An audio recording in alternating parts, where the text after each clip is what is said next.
ഈ സാത്താനില്ലേ, സാത്താൻ യേശുവിൻ്റെ അടുത്ത് ഉയർത്തണ വെല്ലുവിളികൾ, ചാലഞ്ചസ് എന്താണ്? സ്റ്റാറ്റസിൻ്റെ ചാലഞ്ചസ് ആണ്.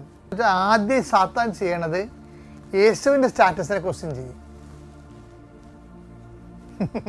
നമ്മുടെയൊക്കെ ആരെങ്കിലും സ്റ്റാറ്റസിനെ ക്വസ്റ്റ്യൻ ചെയ്താണ്ടല്ല, അപ്പം നമ്മളെ നിറം മാറും. പിന്നെ നമ്മളത് അവൻ പറഞ്ഞ തെറ്റാണെന്ന് പറയാൻ വേണ്ടി നമുക്കൊരു വെല്ലുവിളി, ഒരു പ്രലോഭനമുണ്ട്. That temptation. You are saying utter nonsense. നിങ്ങളെന്നെ വെല്ലുവിളിക്കൊന്നും വേണ്ട, ഞാനത് തന്നെയാണെന്ന് പറയും.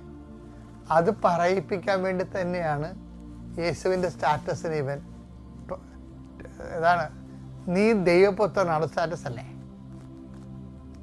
നീ ദൈവപുത്രനാണെങ്കിൽ